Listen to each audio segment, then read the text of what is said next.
வணக்கம். தமிழாளி தொலைக்காட்சி செய்திகள் வாசிப்பவர் கமலா ஜெகதீஸ்வரன். முதலில் தலைப்புச் செய்திகள். மன்னாரில் சுகாதார சீர்கேட்டுடன் இயங்கிய 3 உணவகங்கள் மீது சட்ட நடவடிக்கை. ஹார்முஸ் ஜலசந்தியில் விழுந்து நொறுங்கிய அமெரிக்கா ஹெலிகாப்டர். விமானிகள் நிலை என்ன? வடக்கு கடலில் தத்தளித்த 3 கடற்தொழிலாளர்கள் கடற்படையினரால் மீட்பு. கனடாவில் இலங்கை தமிழ் இளைஞன் உட்பட 3 நேர்ந்த கதி.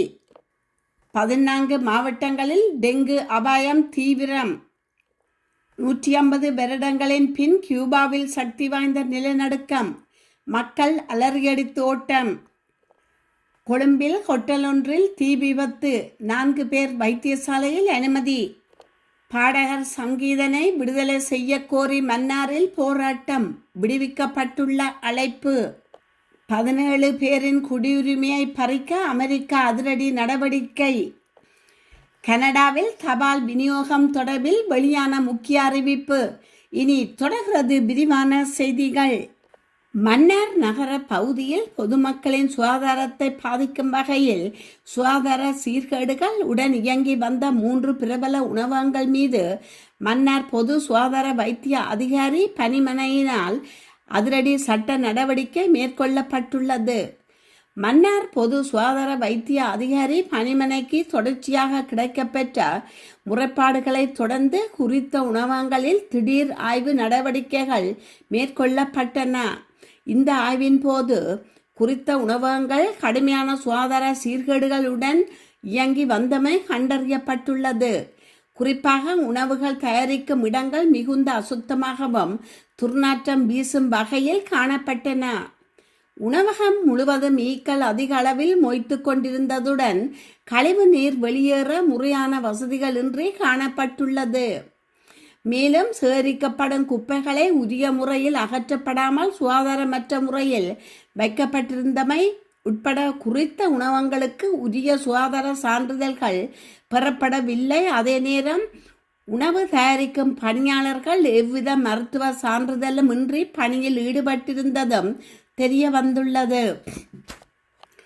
அத்துடன் முகக்கவசம் மற்றும் கையுறை அணியாமல் சுகாதாரமற்ற முறையில் பணியாளர்கள் உணவுகளை கையாண்டு உள்ளதுடன் கழிவறைகளுக்கு அருகேயே உணவு தயாரிக்கும் சூழல் காணப்பட்டுள்ளது. இந்த கடுமையான சுகாதார மீறல்கள் காரணமாக குறித்த 3 உணவகங்களின் உரிமையாளர்கள் மீது சட்ட நடவடிக்கை எடுக்கப்பட்டுள்ளதுடன் எதிர்காலத்தில் எவ்வாறு சுகாதார சீர்கேடுகள் இடம்பெறாதவாறு கடுமையான எச்சரிக்கைகளும் விடுக்கப்பட்டுள்ளது. பொது மக்களின் ஆரோக்கியத்தில் பாதிப்பை ஏற்படுத்தும் வகையில் இவ்வாறான முறையற்ற செயல்களில் ஈடுபடும் உணவகங்கள் மீது தொடர்ச்சியாக சட்ட நடவடிக்கைகள் மேற்கொள்ளப்படும் என சுகாதாரத்துறையினர் தெரிவித்துள்ளதுடன் சுகாதாரமற்ற முறையில் இயங்கும் உணவகங்கள் தொடர்பாக மன்னார் பொது சுகாதார வைத்திய அதிகாரிகள் பணிமனையில் முறைப்பாடுகள் மேற்கொள்ள முடியும் என தெரிவித்துள்ளனர். ஹோர்மோஸ் ஜலசந்தி அருகே அமெரிக்கா இராணுவ ஹெலிகாப்டர் விபத்துக்குள்ளாகி இருப்பதாக தகவல் வெளியாகியுள்ளது. லெபனான் மீதான தாக்குதலை கண்டித்து ஈரானின் இஸ்லாமிய புரட்சிகர காவல்படை இஸ்ரேல் மீது ஏவுகணை தாக்குதலை சமீபத்தில் நடத்தியது. இதற்கு பதிலளிக்கும் விதமாக ஈரானின் எண்ணெய் கட்டமைப்புகளை குறிவைத்து இஸ்ரேலிய படைகளும் தாக்குதல் நடத்தியுள்ளனர். அமைதி பேச்சுவார்த்தைகள் தீவிரமாக நடைபெற்று வரும் நிலையில் இந்த மோதல் பிராந்தியத்தில் பதற்றத்தை மீண்டும் அதிகரிக்க செய்துள்ளது. இந்நிலையில் திங்கட்கிழமை அமெரிக்கா இராணுவத்திற்கு சொந்தமான அப்பாச்சி ரக ஹெலிகாப்டர் ஹார்முஸ் ஜலசந்தியில் விபத்துக்குள்ளாகி இருப்பதாக தகவல் வெளியாகியுள்ளது. பெயர் வெளியிட விரும்பாத 2 நபர்கள் வழங்கிய தகவல்களின் அடிப்படையில் நியூயார்க் டைம்ஸ் இந்த தகவலை வெளியிட்டுள்ளது. விபத்தின் போது ஹெலிகாப்டரில் இருந்து 2 விமானிகளும் பத்திரமாக வெளியேற்றப்பட்டதாக தகவல் தெரிவிக்கிறது. இந்த ஹெலிகாப்டர் விபத்தானது இயந்திர கோளாறால் ஏற்பட்டதா அல்லது ஈரானின் தாக்குதலில் வீழ்த்தப்பட்டதா என தற்போது தெளிவாக தெரியவில்லை என்பது குறிப்பிடத்தக்கது. மோசமான வானிலை காரணமாக படகு செயலிழந்து கடலில் தத்தளித்து கொண்டிருந்த 3 கடற்தொழிலாளர்களை கடற்படையினர் பாதுகாப்பாக மீட்டுள்ளனர். ஒரு கடற்தொழில் படகு ஆபத்தில் இருப்பதாக மீன்வளம் மற்றும் நீர்வள திணைக்களத்திலிருந்து கொழும்பில் உள்ள கடல் மீட்பு ஒருங்கிணைப்பு மையத்திற்கு MRCC விடுக்கப்பட்ட அவசர எச்சரிக்கையை தொடர்ந்து இந்த மீட்பு நடவடிக்கை தொடங்கப்பட்டது. உடனடியாக பதிலளித்த கடற்படை ஜூன் 6 முதல் ஜூன் 7 வரை 2 நாட்களுக்கு தேடுதல் மற்றும் மீட்பு பணியை மேற்கொள்வதற்காக கப்பல்களை அனுப்பியது. அதன் பிரதிபலனாக கடற்படை வீரர்கள் அனலதீவு கடற்பரப்பில் கரை ஒதுங்கியிருந்த கடற்தொழில் படகையும் அதன் 3 கடற்தொழிலாளர்களையும் கண்டறிந்து கடற்தொழிலாளர்களை காயமின்றி பாதுகாப்பாக மீட்டுள்ளனர். செயலிழந்த கடற்தொழில் படகை கரைக்கு திரும்ப கொண்டுவர கடற்படை இழுத்துச் செல்லும் உதவியையும் கடற்படையினர் வழங்கியுள்ளனர். இலங்கையின் தேடுதல் மற்றும் மீட்பு பிராந்தியத்தில் SRR இயங்கும் கடற்தொழிலாளர்கள் மற்றும் பிற கடல்சார் சமூகத்தினருக்கு ஏற்படும் அவசர நிலைகளுக்கு விரைவாக பதிலளிக்கும் வகையில் இலங்கை கடற்படையானது கொழும்பு MRCCயுடன் ஒருங்கிணைந்து தயார் நிலையில் வைக்கப்பட்டுள்ளதாக கடற்படை விடுத்துள்ள செய்திக்குறிப்பில் தெரிவித்துள்ளது. கனடாவில் மோதலில் ஈடுபட்ட இலங்கை தமிழ் இளைஞன் உட்பட 3 சந்தேக நபர்கள் கைது செய்யப்பட்டுள்ளனர். டொரண்டோவில் உள்ள ஹோட்டலில் நடந்த வன்முறை தாக்குதல் மற்றும் கொள்ளை சம்பவம் தொடர்பாக இவர்கள் கைது செய்யப்பட்டுள்ளனர். கடந்த ஏப்ரல் 25ஆம் தேதி அதிகாலை 4:30 மணியளவில் பே ஸ்ட்ரீட் மற்றும் அடலைட் ஸ்ட்ரீட் வெஸ்ட் பகுதியிலுள்ள ஒரு ஹோட்டலில் இந்த சம்பவம் நடந்துள்ளது. தாக்குதல் இடம்பெற்ற இடத்துக்கு போலீசார் வருகை தரும் முன்னர் அந்த கும்பல் அங்கிருந்து தப்பியோடியுள்ளது. எனினும் தேடுதலின் பின்னர் இலங்கையைச் சேர்ந்த 30 வயதான பிரவீன் ஜெகதீஸ்வரன் உட்பட 3 பேர் கைது செய்யப்பட்டுள்ளனர். ஹோட்டல் ஒன்றின் அறை ஒன்று பெற்றுக்கொள்வதில் ஏற்பட்ட வாய் தர்க்கம் வன்முறையாக மாறியதாக போலீசார் தெரிவித்துள்ளனர். நாட்டின் 14 மாவட்டங்களில் டெங்கு பரவும் அபாயம் தீவிரமடைந்துள்ள நிலையில் அதனை கட்டுப்படுத்துவதற்கான 3 நாள் விசேட டெங்கு ஒழிப்பு செயற்திட்டம் நேற்று முதல் எதிர்வரும் 10ஆம் தேதி வரை முன்னெடுக்கப்பட உள்ளது என்று தேசிய டெங்கு கட்டுப்பாட்டு பிரிவின் பணிப்பாளர் வைத்தியர் கபில கன்னங்கர தெரிவித்துள்ளார். கொழும்பு மாநகர சபை எல்லைக்குட்பட்ட பகுதிகளில் நேற்று காலை முதல் இந்த விசேட தூய்மைப்படுத்துதல் மற்றும் சோதனையிடும் நடவடிக்கைகள் உத்தியோகபூர்வமாக ஆரம்பிக்கப்பட உள்ளன. இது தொடர்பான ஊடகங்களுக்கு கருத்து தெரிவித்த வைத்தியர் கபில கன்னங்கர கடந்த ஜனவரி மாதம் முதல் இதுவரையிலான காலப்பகுதியில் நாட்டின் 14 மாவட்டங்களிலுள்ள 72 சுகாதார வைத்திய அதிகாரி பிரிவுகளில் டெங்கு நோயாளர்களின் எண்ணிக்கையில் கணிசமான அதிகரிப்பு பதிவாகி உள்ளது. கடந்த வருடத்துடன் ஒப்பிடுகையில் இவ்வருடம் டெங்கு நோயாளர்களின் எண்ணிக்கை 50% முதல் 55 வரை அதிகரித்துள்ளதுடன் இதுவரை 20 டெங்கு மரணங்களும் பதிவாகி உள்ளன. மேல் மாகாணத்தில் கொழும்பு, கம்பஹா, களுத்துறை மாவட்டங்கள், தென் மாகாணத்தில் மாத்தறை, காலி மாவட்டங்கள், மத்திய மாகாணத்தில் நுவரெலியா மற்றும் சப்ரகமவா மாகாணத்தில் ரத்னபுரி, கேகாலை ஆகிய மாவட்டங்களிலேயே இந்த நோய் பரவும் தற்பொழுது மிகவும் தீவிரமாக அதிகரித்து வருகின்றது. நாடாளாவிய ரீதியில் மேற்கொள்ளப்பட்ட லார்வா புழுக்கள் தொடர்பான ஆய்வுகளின்படி மனிதர்களால் கைவிடப்படும் மற்றும் அலட்சியமாக வீசப்படும் பொருட்களிலேயே டெங்கு நுளம்புகள் அதிகமாக பெருகுவது கண்டறியப்பட்டுள்ளது. குறிப்பாக பாடசாலை வளாகங்கள், மத வழிபாட்டு தலங்கள், அரச மற்றும் தனியார் நிறுவன வளாகங்கள் மற்றும் பொதுமக்கள் வாழும் வீட்டு வளாகங்கள் ஆகியவற்றால் நுளம்பு பெருக்கம் அதிகளவில் அவதானிக்கப்பட்டுள்ளது. ஐஸ்கிரீம் கோப்பைகள், இளநீர் கோம்பைகள், வெற்று டின்கள் மற்றும் பொலித்தீன் பைகள் போன்ற 10 மில்லி லீட்டருக்கும் அதிகமான சுத்தமான நீர் தேங்கி நிற்கக்கூடிய எந்த ஒரு இடத்திலும் இடிஸ் வகை நுளம்பு பெருகுகின்றன. கடந்த வருடத்தில் டெங்கு வைரஸ் வகை 3 இன்ச் அதிகமாக காணப்படும் நிலையில் இவ்வருடம் டெங்கு வைரஸ் வகை 2 மிக வேகமாக பரவி வருகிறது. இதன் காரணமாக பொதுமக்களின் இயல்பான நோய் எதிர்ப்பு சக்தி குறைவாக காணப்படுவதால் நோய் உடனே தீவிரமடையும் அபாயம் உள்ளது. இது கடுமையான குருதிப்போக்கு மற்றும் அதிர்ச்சி நிலை போன்ற உயிராபத்தான நிலைகளுக்கு இட்டு செல்லக்கூடும் என்று குறிப்பிட்டுள்ளார். தலா 3 பேரை கொண்ட குழுக்களாக பிரிந்து கொழும்பு பொது வைத்தியசாலை வளாகம், மருதானை, பொரலை போன்ற மாநகர சபை எல்லைக்குட்பட்ட அனைத்து பகுதிகளிலும் உள்ள வளாகங்களை இக்குழுவினர் தீவிரமாக சோதனையிட்டு வருகின்றனர். இந்த விசேட களப்பணி அடுத்த 2 நாட்களுக்கும் தொடர உள்ளதுடன் இந்நிகழ்வில் கொழும்பு மாநகர முதல்வர், மாநகர ஆணையாளர் மற்றும் வைத்தியர்கள் பலரும் கலந்து கொண்டு தமது ஆதரவை வழங்கியுள்ளனர். டெங்கு நுளம்புகள் 100 முதல் 200 மீட்டர் தூரம் வரை பறக்கக்கூடியவை என்பதால் பொதுமக்கள் தமது வீடு மட்டுமின்றி அருகிலுள்ள பாழடைந்த காணி மற்றும் சுற்றுப்புறங்களையும் தூய்மையாக வைத்திருக்க வாரத்தில் 30 நிமிடங்களை ஒதுக்குமாறு வைத்திய கபில கன்னரங்க வேண்டுகோள் விடுத்துள்ளார். அத்தோடு 2 நாட்களுக்கு மேல் காய்ச்சல் நீடித்தால் 3வது நாளில் உடனடியாக தகுதி வாய்ந்த மருத்துவரை நாடுமாறும் அல்லது வைத்தியசாலையில் அனுமதிக்கப்படுமாறும் அவர் கேட்டுக்கொண்டார். 150 வருடங்களின் பின் கியூபாவின் வடமேற்கு கடற்கரை பகுதிக்கு அப்பால் திங்கட்கிழமை சக்தி வாய்ந்த நிலநடுக்கம் ஒன்று பதிவாகியுள்ளது. இந்த நிலநடுக்கம் மெக்சிகோ மற்றும் அமெரிக்காவின் புளோரிடா மாநிலத்தின் பல பகுதிகளையும் உலுக்கியுள்ளதாக சர்வதேச புவி சரிதவியல் மையங்கள் தெரிவித்துள்ளன. இப்பிராந்தியத்தில் கடந்த 150 வருட வரலாற்றில் நவீன கருவிகள் மூலம் பதிவான மிக வலுவான மற்றும் அரிய நிலநடுக்கம் இதுவென விஞ்ஞானிகள் சுட்டிக்காட்டியுள்ளனர்.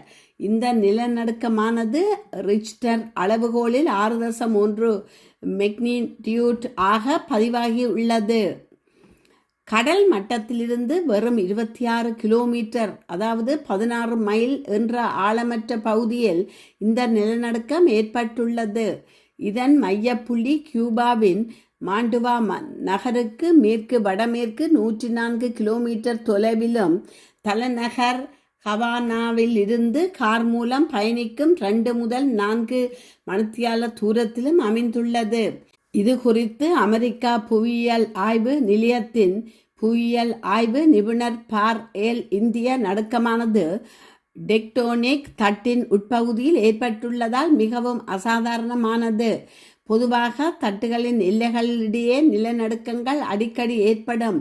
கடந்த 1880ஆம் ஆண்டிற்கு பின்பு, அதாவது 146வது வருடங்களாக இந்த நிலநடுக்க மையத்திலிருந்து 322 கிலோமீட்டர் சுற்றளவு இவ்வளவு வலுவானதொரு நிலநடுக்கம் பதிவானதாக இல்லை என அவர் குறிப்பிட்டுள்ளார். கியூபாவின் மேற்கு பகுதியான பினார் டெல் ரியோ உள்ளிட்ட பல நகரங்களில் சுமார் 20 வினாடிகளுக்கு மேலாக கட்டிடங்கள் பலமாக உலுக்கப்பட்டுள்ளன. பல தசாப்தங்களாக நிலவி வரும் கடுமையான பொருளாதார நெருக்கடி காரணமாக கியூபாவின் பெரும்பாலான கட்டிடங்கள் ஏற்கனவே பலவீனமடைந்து பராமரிப்பற்ற நிலையில் உள்ளதால் மக்கள் பேரச்சமடைந்து வீதிகளை நோக்கி அலறியடித்து கொண்டு ஓடியுள்ளனர். இந்த நிலநடுக்கத்தின் அதிர்வுகள் கியூபாவை தாண்டி அண்டை நாடுகளையும் உலுக்கியுள்ளமை மக்களை பீதியில் தள்ளியுள்ளது. அமெரிக்காவின் புளோரிடா மாநிலத்தில் மியாமி, போர்ட் லாடர்டேல் மற்றும் ஒர்லாண்டோ வரை இதன் அதிர்வுகள் உணரப்பட்டுள்ளன. மியாமியில் உள்ள 28 மாடிகளை கொண்ட பிரதான அரச நிர்வாக கட்டிடம் உள்ளிட்ட பல உயரமான கட்டிடங்கள் அவசரமாக வெளியேற்றப்பட்டுள்ளதுடன் அங்குள்ள அதிவேக மின்சார ரயில் சேவைகளும் தற்காலிகமாக நிறுத்தப்பட்டன. மெக்சிகோவின் புகழ்பெற்ற சுற்றுலா தலங்களான கான்கூன், பிளாயா டெல் கார்மென் மற்றும் துலோம் ஆகிய பகுதிகளில் உள்ளூர் நுகர்வோர் மற்றும் சுற்றுலா பயணிகள் நிலநடுக்க அதிர்வை கண்டு தப்பி ஓடியுள்ளனர். அங்கு அவசர பாதுகாப்பு நெறிமுறைகள் உடனடியாக அமுல்படுத்தப்பட்டன. அதிர்ஷ்டவசமாக இந்த நிலநடுக்கத்தினால் பாரிய உயிர் சேதங்களோ அல்லது பெரிய அளவிலான கட்டமைப்பு சேதங்களோ இதுவரை பதிவாகவில்லை என அந்த நாட்டு உறுதிப்படுத்தியுள்ளன. மேலும் நிலநடுக்கத்தை தொடர்ந்து அமெரிக்கா தேசிய வானிலை சேவை மையத்தினால் எந்த ஒரு சுனாமி எச்சரிக்கையும் விடுவிக்கப்படவில்லை என்பதுடன் நுகர்வோர் மற்றும் கரையோர பொதுமக்கள் அச்சமடைய தேவையில்லை எனவும் அறிவிக்கப்பட்டுள்ளது. கொழும்பு தலபத் கொட பகுதியில் உள்ள ஹோட்டல் ஒன்றில் இன்று காலை திடீரென தீ விபத்து ஏற்பட்டுள்ளது. தீயை கட்டுப்படுத்த 3 தீயணைப்பு வாகனங்கள் சம்பவ இடத்திற்கு வரவழைக்கப்பட்டுள்ளதாக தெரிவிக்கப்படுகின்றது. இதன் காரணமாக 4 பேர் காயமடைந்து கொழும்பு தேசிய வைத்தியசாலையில் அனுமதிக்கப்பட்டுள்ளதாக போலீசார் தெரிவித்துள்ளனர். எரிவாயு கசிவின் காரணமாக தீ விபத்து ஏற்பட்டிருக்கலாம் என போலீசார் சந்தேகிக்கின்றனர். இருப்பினும் தீ விபத்துக்கான உண்மையான காரணம் இன்னும் கண்டறியப்படாத நிலையில் தலபத் கோட போலீசார் மேலதிக விசாரணைகளை மேற்கொண்டு வருகின்றனர். பயங்கரவாத தடை சட்டத்தின் கீழ் கைது செய்யப்பட்டுள்ள சொல்லிசை பாடகர் சங்கீதனை விடுதலை செய்ய கோரி மன்னார் நகரில் இடம்பெற்றுள்ள போராட்டத்துக்கு அனைத்து தரப்பினரும் ஆதரவு வழங்குமாறும் கோரிக்கை விடுக்கப்பட்டுள்ளது. குறித்த போராட்டமானது எதிர்வரும் வியாழக்கிழமை 11/6/2026 இலங்கை தமிழரசு கட்சியின் மன்னார் கிளை ஏற்பாட்டில் நடைபெற உள்ளது. பயங்கரவாத தடை சட்டத்திற்கு எதிராக இலங்கை தமிழரசு கட்சி மன்னார் நகர பேருந்து தரிப்பிடத்திற்கு முன்பாக இந்த போராட்டம் முன்னெடுக்கப்பட உள்ளது. இது குறித்து இலங்கை தமிழரசு கட்சியின் மன்னார் கிளை தலைவர் கருத்து தெரிவிக்கையில், குறித்த போராட்டத்தில் அனைத்து தரப்பினரும் கலந்து கொண்டு ஆதரவு வழங்க வேண்டும். பயங்கரவாத தடை சட்டத்தின் கீழ் எமது இளைஞர்கள் கைது செய்யும் நடவடிக்கை முன்னெடுக்கப்பட்டு வருகிறது. அதன் ஒரு கட்டமாக சொல்லிசை பாடகர் சங்கீதன் கைது செய்யப்பட்டு சிறையில் வைக்கப்பட்டுள்ளார். எனவே கைது செய்யப்பட்ட இளைஞனுக்கு நீதி வேண்டியும் பயங்கரவாத தடை சட்டத்தை இந்நாட்டிலேயே இல்லாது செய்து சமமான நீதியை வழங்கக்கூடிய ஒரு சட்டத்தை கொண்டுவர வேண்டும் என்ற கோரிக்கையை முன்வைத்து குறித்த போராட்டம் முன்னெடுக்கப்பட உள்ளது. எனவே மாவட்டத்தில் உள்ள தமிழ் அரசியல் பரப்பில் உள்ள கட்சிகள், பொது அமைப்புகள், சிவில் அமைப்புகள், மனித உரிமைகள் செயல்பாட்டாளர்கள், பக்தர்கள், சர்வ மத தலைவர்கள் அனைவரும் கலந்து கொண்டு ஆதரவை வழங்க வேண்டும். இந்த போராட்டம் அரசுக்கு பாரிய அழுத்தத்தை கொடுத்து குறித்த இளைஞரின் விடுதலைக்கு வழிவகுக்க வேண்டும் என்பதோடு குறித்த சட்டமும் மாற்றப்படுவதற்கு சந்தர்ப்பத்தை ஏற்படுத்த அனைவரும் ஒன்று சேர்ந்து ஆதரவு வழங்க வேண்டும் என்ற கோரிக்கையை முன்வைக்கின்றோம் என தெரிவித்துள்ளார். பாலியல் குற்றங்கள், நிதி மோசடிகள் மற்றும் சட்டவிரோத போதைப்பொருள் விற்பனை உள்ளிட்ட பல்வேறு குற்றச்சாட்டுகளுடன் தொடர்புடைய 17 நபர்களின் அமெரிக்கா குடியுரிமையை ரத்து செய்வதற்கான சட்டபூர்வ நடவடிக்கைகளை முன்னெடுத்துள்ளதாக அமெரிக்கா நீதி திணைக்களம் அறிவித்துள்ளது. அமெரிக்காவில் குடியேறி நாட்டின் குடியுரிமையை பெற்றுக்கொண்ட நபர்களே இவ்வாறு குடியுரிமை பறிப்பு நடவடிக்கைக்கு முகம் கொடுத்துள்ளனர். அவர்கள் தங்களது கடந்த கால குற்ற பின்னணிகளை மறைத்து மோசடியான முறையில் குடியுரிமைகளை பெற்றுக்கொண்டமை அல்லது குடியுரிமை பெற்ற பின்னர் கடுமையான குற்ற செயல்களில் ஈடுபட்டமை விசாரணைகளில் கண்டறியப்பட்டுள்ளது. அமெரிக்கா குடியுரிமை சட்டத்தின்படி கடுமையான குற்றங்களில் ஈடுபடும் குடியேறிகளின் குடியுரிமையை ரத்து செய்ய அவர்களை மீண்டும் அவர்களின் சொந்த நாடுகளுக்கே நாடு கடத்துவதற்கு அரசாங்கத்திற்கு அதிகாரம் உண்டு. இதன்படியே நாட்டின் பாதுகாப்பையும் சட்ட ஒழுங்கையும் பாதுகாக்கும் நோக்கில் இந்த அதிரடி நடவடிக்கை எடுக்கப்பட உள்ளதாக அமெரிக்கா நீதித்துறை சுட்டிக்காட்டியுள்ளது. கனடாவில் உலக கிண்ண கால்பந்து போட்டிகள் ஃபிஃபா வேர்ல்ட் கப் 2026 ஆரம்பமாக உள்ள நிலையில் போட்டிகள் நடைபெறும் பகுதிகளுக்கு அருகிலுள்ள குடியிருப்பாளர்களுக்கான தபால் விநியோகத்தில் தற்காலிக தாமதங்கள் ஏற்படலாம் என கனடா தபால் திணைக்களம் எச்சரித்துள்ளது. டொரண்டோ மற்றும் பெங்குவர் ஆகிய நகரங்களில் வார இறுதி நாட்கள் போட்டிகளில் நடைபெறும் போது இந்த சேவைகள் தடங்கல்கள் ஏற்படக்கூடும் என தெரிவிக்கப்பட்டுள்ளது. ஜூன் 11 முதல் ஜூலை 19 வரை டொரண்டோவில் நடைபெறும் ஃபியா ஃபேன் ஃபெஸ்டிவல் கொண்டாட்டங்கள் மற்றும் 6 போட்டி நாட்களின் போது போட்டிகள் நடைபெறும் மைதானங்களை சுற்றியுள்ள பகுதிகளில் சிறிய அளவிலான தபால் சேவை தடங்கல்கள் ஏற்படக்கூடும் என கனடா தபால் திணைக்களம் விடுத்துள்ள செய்தி குறிப்பில் தெரிவிக்கப்பட்டுள்ளது. எனினும் போட்டிகள் நடைபெறும் 5 வாரங்களிலும் தபால்களை உரிய முறையில் விநியோகிக்க அனைத்து முயற்சிகளும் மேற்கொள்ளப்படும் என அது குறிப்பிட்டுள்ளது. டொரண்டோவில் போட்டிகள் காரணமாக ஏற்படும் போக்குவரத்து நெரிசல் மற்றும் வீதி முடக்கங்களால் சில பகுதிகளில் வாழும் மக்கள் பாதிக்கப்படலாம் என எதிர்பார்க்கப்படுகிறது. அன்றைய தினம் விநியோகிக்க முடியாத தபால்கள் அனைத்து கனடா தபால் திணைக்கள பணிமனையில் பாதுகாப்பாக வைக்கப்பட்டு அடுத்த வேலை நாளில் முன்னுரிமை அடிப்படையில் விநியோகிக்கப்படும் என அறிவிக்கப்பட்டுள்ளது. இத்துடன் செய்திகள் நிறைவு பெறுகின்றன. மீண்டும் மற்றொரு செய்தியூடாக உங்களை சந்திக்கும் வரை வணக்கம் கூறி விடைபெறுபவர் கமலா ஜெகதீஸ்வரன். நன்றி.